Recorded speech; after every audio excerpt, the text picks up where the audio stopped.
I don't know why I should say we. I shouldn't take this on. But basically, what Steiner said, or what was discovered, was that there is an etheric body inside the body Right. that animates it. Right. And that there is an etheric body which animates the earth. Yes. Are they distinct but Yes. connected? Yeah, they're connected, but they are distinct. They're okay. Right. Just wanted to make sure. That's right.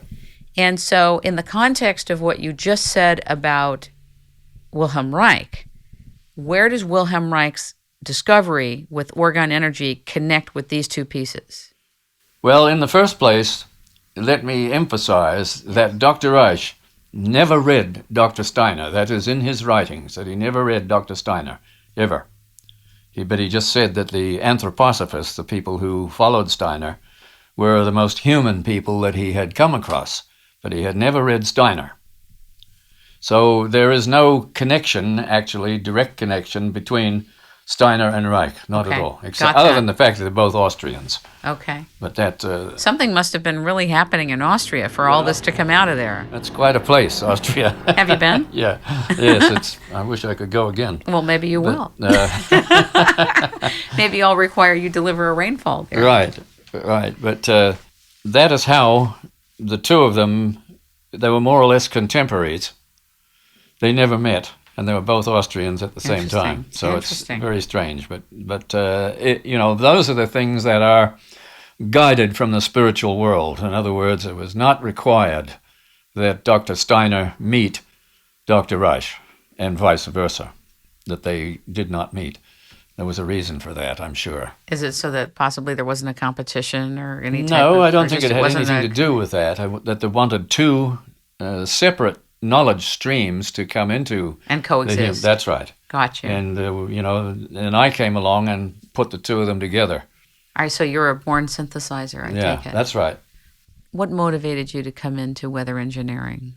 Well, how did you even get into this? I felt that at the time that Dr. Reich had been on the Earth, I didn't really understand anything about his work. I was then connected with Dr. Ruth Drown in Los Angeles here. And I had heard about Dr. Reich, but I had not really gone into him at all. But I became very familiar with Robert A. McCullough, who his was assistant, right? He was an assistant to Reich for 2.5 years in Maine and also down in Tucson during the weather experiments down there in the early 50s. And Bob made me aware of the close correlation that there was between Steiner and Reich. And of course, I did the same thing for him. I plowed him into Steiner, where he stayed for the rest of his life. And that was how I got onto this. That what was in Wachsmuth's book about the ethers in the life of the Earth dovetailed with what was in Reich. And I came to the conclusion that this man had performed a monumental service by finding out, first of all, how the life force functioned in human life and how to get a hold of it, namely with a cloudbuster. That was how it happened. Interesting. And then, of course, it was all elaboration from there on. Elaboration and a lot of work. That's right. And a lot of work. Yeah, thousands of experiments. Let's talk one more second about the ether. I don't want to leave the ether alone because many times in the world people have made jokes about the ether. Mm-hmm. It's usually referred to as a kind of joking thing, like somebody could say to somebody, oh, she's in the ethers. Yeah. Or that project's in the ethers. In other words, it's in a dwelling that doesn't exist. It's in the unmanifest state. Mm-hmm. In this particular case, this is a concrete but invisible correct membrane or substance of something. Right. That's right.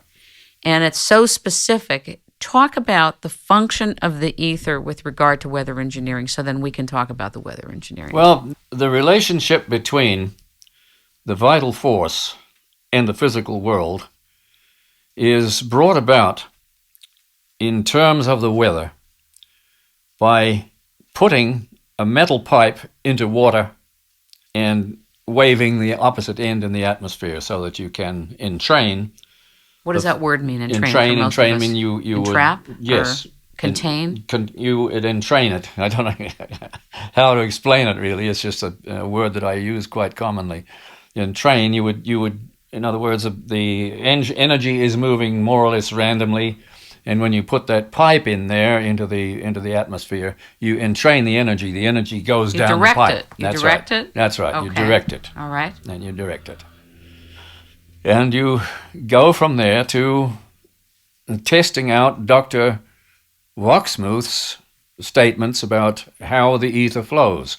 It flows from north to south in the wintertime in the northern hemisphere, and from south to north in the northern hemisphere in the summertime. It reverses in between the seasons. And most of the central riddles of meteorology are contained in that reversal. That this is why climate changes and so forth. Wait a minute. Very difficult. This is why climate changes happen? Yeah. Talk about that. Well, when the ether starts moving, we'll say in the springtime, from south to north, this is when you start to get the weather coming up from the south into the southern states. This is when you get the hurricanes in the eastern Atlantic. So that's where they come. When the etheric flow from the south superimposes with the flow from the east. They superimpose. So then, given this knowledge, are hurricanes preventable? I know that's a tough question. Yes, it is. I wouldn't say that they were preventable with existing knowledge. Let me say that. With the capital N, capital K, new knowledge, sir, yeah, right. Are hurricanes preventable? Yes, given I would say your frame so. of reference Right. and experience? You must remember that people who are into this have absolutely no resources, and the government and the necessary corporate people and so forth don't want anything to do with this. There's just no funding at all available to do this kind of work. Describe what this kind of work is. This kind of work would be, say, to take a fast ship, say a destroyer or a cruiser, out into the eastern Atlantic and pick off the hurricanes as they formed, because you can do that. And I've done that myself, in the Pacific. But that's the way you protect Florida, is to deactivate the hurricanes before they move across the Atlantic. So part of your weather engineering work has to do with prevention. Yeah. Another part has to do with the formation of rainfall in areas that are needing it. Yeah. And I understand that a sideline, or while you were busy forming weather or creating rain, that you noticed that you could clear smog. Can you talk about that? Because there are so many parts of the world right now that are in terrible, almost unbreathable conditions. Just in the United States alone, the respiratory industry is skyrocketing. There's so much respiratory disease. Yeah. Talk about the... Well, I think they'd rather have the disease than have it eliminated by methods like mine, because my methods work, and that eliminates, a big business that's being built up. Let's talk about the actual clearing of the smog. I think people would definitely want to hear that. Well, how does it work? We worked 3 years on that here in Los Angeles in 1987, 88, 89, and 90. And we brought smog down in 1990 in a full dress operation, brought it down by 24% over the full 6 months. And nobody wanted to talk to us. Talk about how you measured what you did. Well, I used their measurements. We didn't measure it. Who was the there? There is the South Coast Air Quality Management District, SQAMD. Okay. And so what happens? They have a particular record, a way of recording how much smog is in the air. Exactly. That's available to the public? Yeah, sure, of course. Okay. Yeah, they get $101 million a year. They should be able to provide you with statistics. They publish the statistics in the newspaper. Okay. Every day. So what happens? You set up what kind of an instrument to do this? We set up 14 stations in Southern California. Are they is it technology? Is it, what is it? Is it a tube? No, it's like the vortex generators, pairs of cones that are mounted together on arms, and they rotate, and that's what clears the smog. How long do they have to be there to clear the smog? They run continuously throughout the whole season. Is that something that could be put in place, for example, in, let's say, San Bernardino or Los Angeles or Greece? Sure, it could be put in place anywhere. And